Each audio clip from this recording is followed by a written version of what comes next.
Bismillahirrahmanirrahim. Bismillahirrahmanirrahim. Allahumma shalli wa sallim wa barik. Wa ba'du fa aqulu huwa sayyiduna. Di pasal kedua. Tentang apa pasal kedua? Tentang nasab.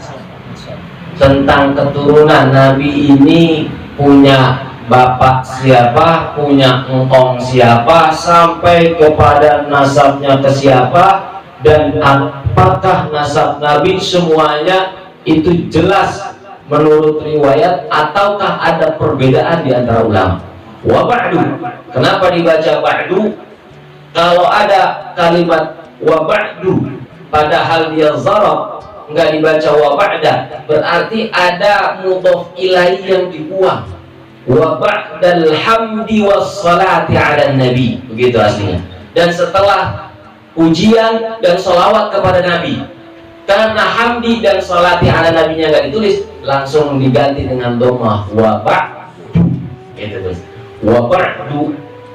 Nah, seperti orang kalau ceramah wassalatu wassalamu ala sayyidina Muhammadin al-mursyadin wa ala alihi washabihi ajmain, amma ba'du. Karena dia apa? Habis alhamdu, habis salawat, jadinya ba'du.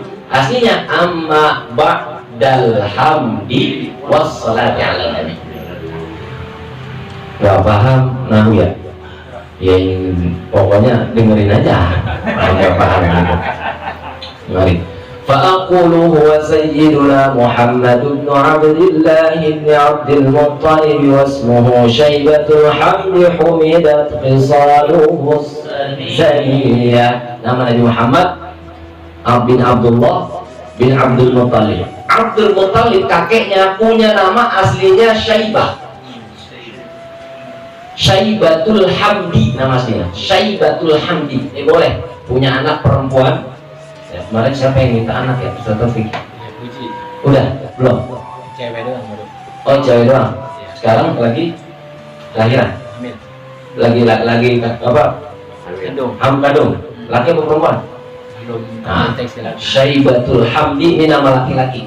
Syaibatul Hamdi. Apa artinya? Allati humidat khisaluhus saniyah. Orang yang sering dipuji karena sering melakukan hal yang terpuji, itu namanya Syaibatul Hamdi. Syaibah ya. Syaibat. Kenapa? Abdul Muttalib ini gemar sama sedekah. Dikit-dikit ngumpulin orang, motong ontak, makan, ngopi berjanji. Dikit-dikit ngumpulin orang, motong kambing, ngopi berjanji. Dikit-dikit ngumpulin orang, motong ayam, ngopi berjanji. Demen ngumpulin orang, kasih makan orang-orang. Sallallahu alaihi wasallam. Ini Abdul Muttalib, kakeknya Nabi Muhammad. Syaibatul Hamdi. Boleh nih, amin. Rekomendasi atau topik ngomong saya ingat nih. Siap. Ente soalnya minta nama belum DP, jadinya saya ingat nih. Biasa berlaku bukan cuma buat motor, buat ustadz juga. DP kecil, angsuran gede. DP gede, angsuran tinggal milih dah. Ibni Hashim wasmuhu Amr bin Abdi Manaf wasmuhu al-Mughirah alladhi yuntamal irtiqa'u li'un. Ibni Hashim Abdul Muttalib bin Hashim, nama aslinya Amr. Nama aslinya Hashim Amr. Kalau Amr, kalian yang dinamai nama bapak kalian Amr, itu kasih waw di belakang kalau nulis bahasa Arab. Kalau Umar itu nggak pakai waw. Amr itu pakai waw, kalau Umar nggak pakai waw. Kalau Amr pakai waw setelahnya, kalau Umar nggak pakai waw. Waw Amr dari mana? Kalau kata ahli nahu itu wawnya dari Daud. Nabi Daud itu aslinya dal waw dal. Tapi wawunya yang satu dikasih ke Amr untuk membedakan Umar. Sehingga waw Daud cukup satu, hanya saja waw di atas kecil, naik di atas kecil untuk memanjangkan kalimat gitu kan, begitu tuh harakatnya, bukan begini ya, bukan begini tuh, bukan ke bawah tapi ke atas, kayak 6 kecil gitu. Daud kayak orang nulis 6 tintanya habis, jadi kan 6 kecil gitu. Daud. Nah itu wawunya aslinya yang satu dioper ke Amr. Amr ini nama asli Hashim. Berarti siapanya? Uyutnya Nabi Muhammad bin Abdullah bin Abdul Muttalib bin Hashim. Abdul Muttalib namanya Syaibah, Hashim namanya Amr. Terus bin Abdi Manaf. Selanjutnya bin Abdi Manaf. Wasmuhul Mughirah, namanya Mughirah. Alladzi yuntamal irtiqa'u li'ulya. Apa itu Mughirah artinya? Kehormatan yang disandarkan kepada beliau karena ketinggian budi pekerti.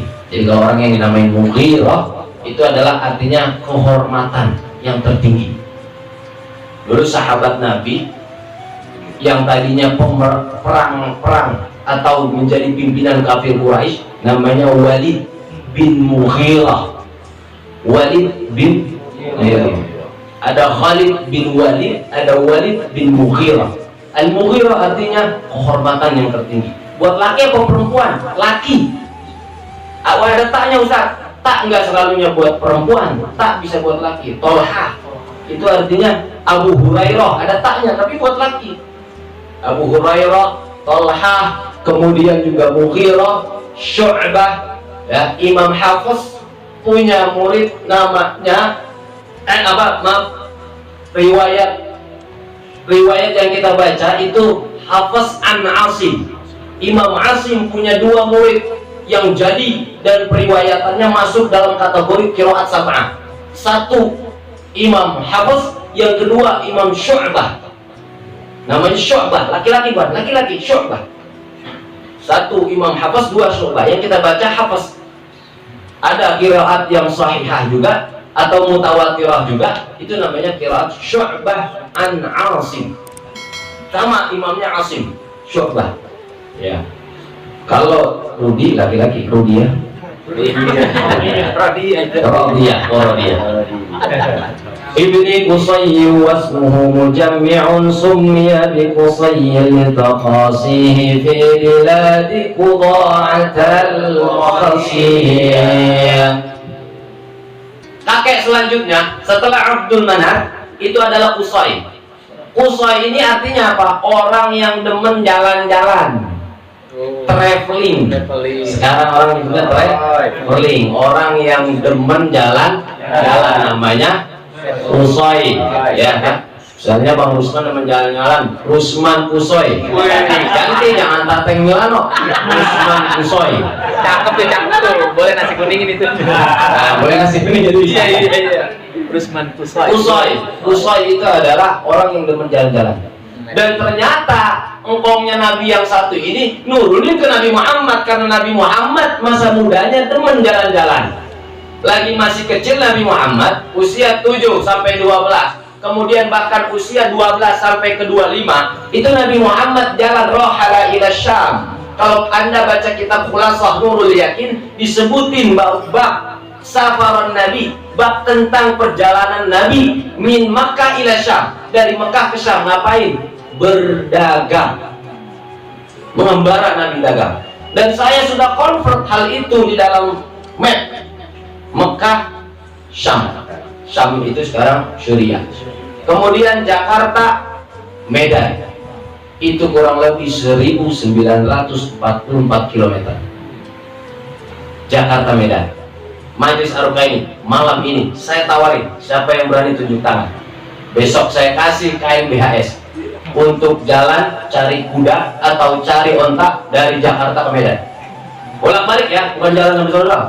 Tapi mati gua nggak nanggung.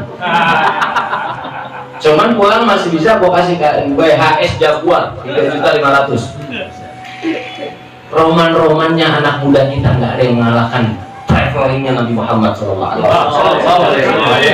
Anda naik gunung, iya naik gunung, Rango-Rango, Gunung Salak, naik gunung. Anda dari sininya naik motor, coba dari sini naik onta, itu juga belum nandingin 1944 km. Coba lihat bayangkan Nabi Muhammad, ini 2 kali dijalanin sampai diusir oleh orang Bahira, ya, sebagai orang Nasrani, pimpinan Nasrani itu yang masih membaca teks kitab Injil asli. Itu dia melihat ketika Nabi Muhammad berteduh di satu pohon, Nabi Muhammad dilihat ada di tanda pundaknya Nabi Muhammad itu tentang yang pernah ditulis dalam Injil asli, bahwa inilah Nabi Muhammad SAW. Tanda kenabian. Tanda kenabian. Jadi orang-orang pendeta itu, Nabi Muhammad jalan-jalan sama Abu Thalib. Abdul Muthalib sudah meninggal, ibundanya sudah meninggal. Nabi Muhammad jalan, kemudian berteduh di satu tempat, bertemu dengan pendeta. Kata pendeta, siapa ini anak muda? Ditanya Abu Thalib, siapa ini anak muda? Anak saya, kata Abu Thalib. Karena dia khawatir, namanya orang lagi jalan-jalan tuh suka ketemu sama orang yang gak kenal, nanya kan waspada perlu. Akhirnya dia ngaku, ini anak saya. Kata pendeta, nggak mungkin. Loh, kenapa nggak mungkin? Sebab ini orang ada tanda-tanda dari tadi saya lihatin. Ada tanda-tanda ini adalah seorang kenabian. Saya ngomong bukan buat takutin Anda, tapi saya ngomong untuk menjaga ini orang. Nabi Muhammad saat itu belum diangkat menjadi nabi, usia 7 tahun sampai 12 tahun, kemudian sampai ke 25 tahun. Apa katanya? Anda ngaku.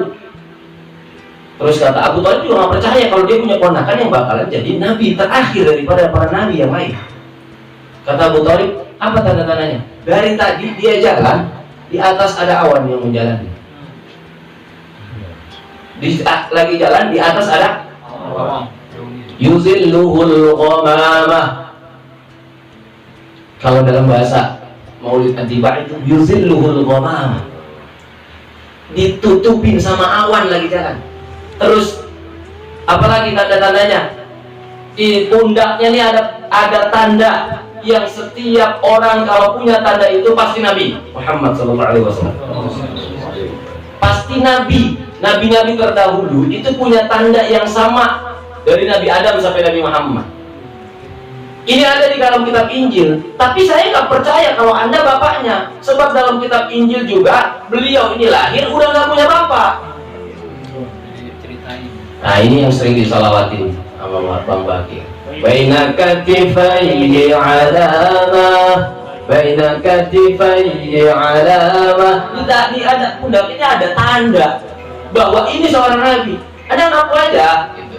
Akhirnya Abu Thalib ngaku, iya, saya adalah pamannya bukan bapaknya, dan ini adalah ponakan saya. Oh udah, mantap, saya yakin. Jaga, bawa pulang. Karena kalau ketahuan sama orang Yahudi, orang Nasrani yang jahat, akan dibunuh. Karena mereka khawatir akan menyebarkan agama Nabi Muhammad SAW. Oh pulang, traveling. Coba cek pundak lo. Manonya banyak. إلى أن عاده الله تعالى إلى الحرم المحترم فحمى ابن كلاب واسمه حكيم بن مرة بن كعب بن لؤي بن غالب بن فهر واسمه قريش وإليه تنسب البطون القرشي. Jadi keturunan Nabi itu mayoritas dari bangsa Quraisy. Bangsa Quraisy bangsa yang paling kuat saat itu di negeri Arab. Paling kuat, paling populer, punya, termasuk Abu Lahab, Abu Jahal itu dari Quraisy. Dari Quraisy. Karena apa? Punya pengaruh yang kuat karena melahirkan orang-orang besar dan orang-orang yang pengaruhnya baik dari dia hartanya maupun pengaruh di masyarakatnya maupun pengaruh-pengaruh lainnya. Ini memang dari bangsa Quraisy. Dan Nabi dilahirkan dari bangsa wa ma fawqahu kinaniyun kama janaha ilaihi al-kathir wartada. Dan ke atasnya terus namanya Kinani. Kinani atau dalam buku sejarah disebutnya Kinanah. Kinanah kama janaha ilaihi al-kathir wartada. Dan sebagaimana yang banyak cabangnya terus dan penuh diridhoi. Selanjutnya Ibni Malik Ibni Nadr Ibni Kinanah Ibni Huzaimah Ibni Mudrika Ibni Ilyas wa huwa awwalu man ahdal budna ila rihabil haramiyah. dan tulang rusuknya pernah terdengar suara Nabi Muhammad sallallahu alaihi wasallam yang berzikir. Tulang rusuknya pernah terdengar suara Nabi Muhammad sallallahu alaihi wasallam. Ini adalah nasab Nabi. Wa sumi'a fi sulbihi Nabi sallallahu alaihi wasallam dzakara Allah ta'ala wa nabbah. Nih, tulang rusuk Nabi Muhammad dari mulai Muhammad bin Abdullah bin Abdul Muttalib bin Ashar bin Abdi Manaf, kemudian bin Qusay bin Kilab bin Murrah bin Ka'ab bin Lu'ay bin Ghalib bin Fihir bin Malik bin Nadr bin Kinana bin Mudrika bin Husaimah bin Mudrika bin Ilyas bin Mudar bin Nizar bin Ma'ad bin Adnan sallallahu alaihi Nabi. Ini semua nasab Nabi. Ketika mereka lahir, itu terdengar dari tulang rusuk mereka kalimat Nabi Muhammad sallallahu alaihi wasallam. Wa sumi'a fi salbihi sallallahu alaihi wasallam dzakara Allah ta'ala ibni Mudar ibn Nizar ibn Ma'ad bin Adnan wa hadha sirqun nadhamat faraidahu banan sunnatis saniyah. Susunan di atas itu semuanya adalah mata rantai keistimewaan yang terpuji. Warafuhu ilal khalil Ibrahim amsaka anhu syari'u wa abah. Sampai Adnan yang saya sebutkan itu adalah nasab muttafaq alaih, ulama sepakat. Tetapi dari Adnan sampai ke Nabi Ibrahim, sampai ke Nabi Ismail dan Nabi Ibrahim, ini adalah berbeda pendapat di kalangan ulama. Jadi kalau ada ulama yang menyebutkan nasab setelah Adnan ini berbeda dengan nasab ulama lain atau profesor lain, doktor lain, yang ilmuwan lain, ustaz lain, kiai lain, habaib lain, yang menyebutkan berbeda dengan orang lain, tetapi ada sumbernya, ini memang ulama sepakat bahwa setelah Adnan itu nasabnya mukhtalaf, berbeda pendapat. Tetapi yang penting, yang perlu kita yakinin, nasabnya semuanya dijaga sampai Nabi Adam alaihis salam. Dan Nabi Ibrahim adalah engkong ke-30. Jadi kalau Adnan 22, ini dari 23, 24 sampai 29, ini berbeda pendapat. 29 ada yang bilang Ismail, ini yang pendapat yang rajih. 29 ada yang bilang Ishak. Karena dalam kajian tafsir itu yang disembelih oleh Nabi Ibrahim, ada pendapat ulama yang mengatakan adalah Nabi Ishak, bukan Nabi Ismail. Tapi pendapat yang kuat Ismail. Makanya di sini dia nyebutnya wa'adnanu bila raibin inda dzawil ulumin nasabiyah. Sampai Adnan gak ada ragu nih. Ila dhabihi Ismail nisbatuhu wa muntama. Nah, sampai ke Nabi Ismail alaihissalam. Jadi Nabi Ibrahim punya istri dua. Satu Siti Sarah, yang kedua Siti Hajar. Nabi Ibrahim saat nikah dengan Siti Sarah, mohon maaf, Allah belum karuniai anak. Tetapi Sayyidah Sarah, ya Siti itu bukan nama asli ya. Siti itu singkatan Sayyidah, Sayyidati itu. Siti itu singkatan dari Sayyidah. Kalau orang Arab, kalau dia dimuliakan atau dari orang yang terhormat, itu dipanggil Sayyidatuna Khadijah, Sayyidatuna Fatimah, Sayyidatuna Aisyah. Ini namanya Sayyidah, junjungan atau tuan, bukan Tuhan, tuan. Tuan Khadijah, tuan putri Aisyah, tuan putri Fatimah, itu adalah Sayyidati. Orang Indonesia demen banget ama nyingkat nama. Sayyidati dibaca saking cepetnya jadi Siti. Akhirnya dia punya anak karena dengarnya dari dulu Siti, dinamain Siti Siti Sarah, Siti Fatimah, Siti Maryam, Siti. Emang disingkat begitu, Siti. Nah, aslinya Sayyidati. Bagusan mana Ustaz? Kalau ngikutin dari term bahasa Arab, tulisan bahasa Arab, Sayyidati Pak namanya. Jangan Siti Maryam, Sayyidati Maryam. Tulisan begitu, Sayyidati Maryam, itu lebih bagus. Artinya apa? Junjungan. Sebab kalau Siti doang takut ada terusannya. Sitikus. Nah, ini saya Siti. Siti kan singkatan orang Indonesia. Nah, makanya kalau kita salawatan itu Sayyidun laki-laki, Sayyidatun perempuan. Sayyidun disingkat cara bacanya Sidnan Nabi, Sidnan Nabi, Sidnan Nabi. Artinya Sayyidunan Nabi, Sayyidunan Nabi, Sayyidunan Nabi. Sidna jadi Sayyidina, Sayyiduna, Sayyidina. Nah, orang Indonesia disingkat lagi. Ya kan, namanya Abdul Ghaffar dipanggilnya Dul. Nah itu orang Indonesia udah cakep-cakep namanya, mau tahu ya panggil apa lagi? Abdul Ghaffar dipanggilnya Dul aja. Kadang-kadang kagak ada dari singkatan namanya, langsung dipanggil dengan nama yang lain, botak. Gitu. Wa'adhim bihi min iktin ta'allaqat kawakibuhud. Maka agungkanlah kalung yang butiran permatanya berkilau ini, yaitu apa? Nabi Muhammad. Wa kaifalat was-sayyidul aqram sallallahu alaihi wasallam wasitatuhul betapa tidak sang junjungan termulia ini Nabi Muhammad berada dalam sulbi mereka yang suci dan terhormat. Saya katakan lagi, saya ulang lagi, sulbinya suci dan terhormat. Nasabun tahsibul maulani kulahu. Inilah silsilah yang kau nilai luhur karena keelokannya.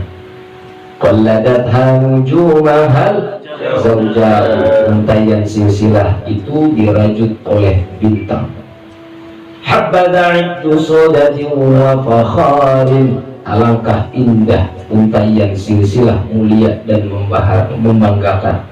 Anta fihil yatimatul asma'u. Engkau di dalamnya wahai anak yatim yang terpelihara dari dosa. Nabi Muhammad Sallallahu Alaihi Wasallam. Ini jarang disampaikan.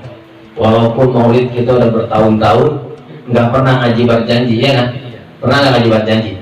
Ini orang panitianya sepakat ngundang yang apa namanya, yang lucu. Pokoknya yang lucu, yang bikin tawa, iya kan? Yang lucu yang bikin. Kan rata-rata panitia maunya penceramah yang lucu dan bikin tawa yang seger. Habis dia tawa karena panitianya main tunjuk-tunjukkan, main repot-repotan, berantem lagi. Habis tawa bukan apa namanya mikir apa yang disampaikan maulid, dapat tawanya doang, habis maulid ribut lagi aja. Nah ini padahal pentingnya mengundang penceramah, mubaligh, ad-da'i ilallah, itu yang mengupas berjanji, mengupas simtuturor, mengupas, ini lebih kenal kita Nabi Muhammad. Saya sampaikan dari awal ini bahwa pentingnya kita untuk mengkaji yang kita sering baca agar kita lebih memahami. Makanya beda orang dulu sama orang sekarang. Orang dulu maulid nangis, orang sekarang kakak kekek tawa, nggak ngerti karena nggak paham. Nah, saya nggak mau, jangan kita keluar dari sini untuk nih malam wabil khusus. Sembari kita merayakan haul Syekh Muhammad Muhajirin, ini kita jangan keluar dari sini kecuali kita paham berjanji yang sedang kita baca. Insya Allah. Nabi Muhammad yatim, anta fihil yatimatul asma'u. Ini menurut riwayat yang kuat. Makanya Nabi Muhammad ketika masih dalam 2 bulan di kandungan, itu ibunya melahirkan di Mekah, bapaknya Abdullah berada di kota suci Madinah yang saat itu bernama Yathrib, dan wafat di 2 bulan itu. Nanti di pasal terakhir, walamma tamma min hablihi syahrani ala masyhuril aqwalil menurut kaul yang masyhur itu 2 bulan. Tetapi ini masyhur. Ada nggak pendapat lain? Ada. Ini jarang disampaikan. Pendapat lain, Nabi Muhammad itu lahir dalam keadaan nemuin bapaknya. Sampai kapan? Sampai usia 8 bulan. Ada yang bilang sampai 1 tahun. Dari mana sumbernya? Kitab Usudul Ghobah. Al-Imam Ibnul Athir punya kitab tarikh.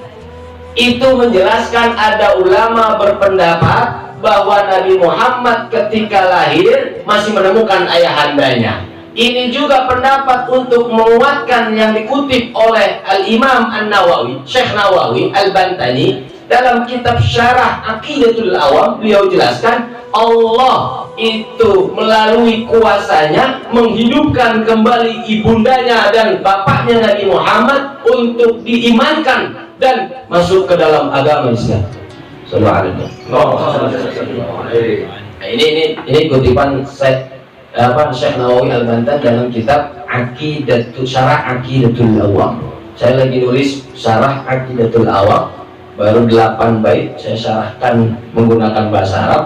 Yang bahasa Indonesia alhamdulillah udah kelar, fikih puasa Syekh Muhajirin saya tulis karena ada kecintaan dengan beliau. Saya Muhajirin itu Misbahuz Zalam di jilid yang ketiga itu bab puasanya sudah saya resum dalam bahasa Indonesia. Sekarang saya lagi dalam penertiban buku saya yang lain, yaitu fikih masjid.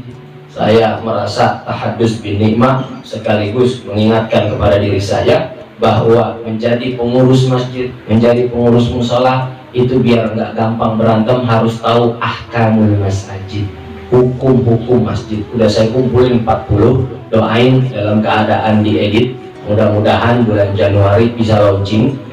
40 tanya jawab tentang masalah masjid. Apakah kotak amal boleh dibeliin buat rokok pengurus? Apakah kotak amal boleh dikasih kepentingan sosial membantu korban COVID? Apakah itu semua di situ ada? Mau tahu jawabannya? Jangan kemana-mana setelah pesan berikut ini. Itu yatimnya Nabi Muhammad Sallallahu Alaihi Wasallam. Wa akrim bihi min nasabin tahharallahu ta'ala min sifahil jahiliyah. أورد الزين العراقي وارده في مورده الهدي Ini mulianya Nabi Muhammad, suci nasabnya dari perzinahan. Gak ada. Nasabnya itu sampai kepada Nabi Adam, nggak ada yang pernah berzina. Wal'iyadzubillah. Semuanya dijaga sama Allah. Dan bahkan menurut Al-Imam Zain Al-Iraqi itu dikatakan persis seperti diambil dari sumber aslinya yang terpercaya. Artinya apa? Perlu benar-benar kita yakinin bahwa engkong-engkongnya Nabi, nasabnya Nabi sampai Nabi Adam, nggak ada yang diantara mereka menyembah berhala dan melakukan perbuatan berzina. Dijaga Allah. Dijaga Allah. Dilanjutin, hafizal ilahu karamatan li Muhammadin sabahul amjad sawnan lismihi tarafus sifaha falam yusibhum arum min adami wa ila abihi wa ummihi. Tuhan melindungi Nabi, Allah melindungi kemuliaan Nabi Muhammad dengan melindungi para nenek moyangnya yang mulia demi namanya. Tarkus sifat, nenek moyang Nabi Muhammad, keturunan Nabi Muhammad, wujud-wujudnya Nabi Muhammad, engkong-engkong Nabi Muhammad itu nggak ada yang pernah melakukan zina. Falam yusibhum aruhu, bahkan sepercik pun aib itu tak akan menimpa mereka, tak pernah menimpa mereka. Pacaran aja enggak, pacaran aja enggak. Tuh engkong-engkongnya, masjid-masjidnya Nabi Muhammad. Kalau kalian cinta, mau usah pacaran, tubruk aja langsung. Sistem tubruk, ikuti ini abang aja. Sistem tubruk. Boleh kenalan di Instagram, boleh kenalan di Facebook, tapi kenalan itu jangan berlarut dalam sekedar hayalan. kenalan yang berlarut hanya sekedar khayalan, itu biasanya menjadikan sebuah keniscayaan. Gak akan terjadi, sulit terjadi. Kalau udah Anda katakan Anda cinta, beranikan tunjukkan cinta itu dengan lingkaran tangan yang ada berupa emas. Sadap. Sedap. Nah ini berikan tunjukin, karena cinta yang nyata, cinta yang asli, cinta yang benar, cinta yang memang sesuai ajaran Nabi, itu adalah kalungkan dengan cincin, bukan cuma sekedar jadi anak bucin. Cinta. Hadirillah, sarahu saratun saranun muhwati fi asari kurimul bahiyah وبدر بدره بجبين جده عبد المطلب عبده عبد الله.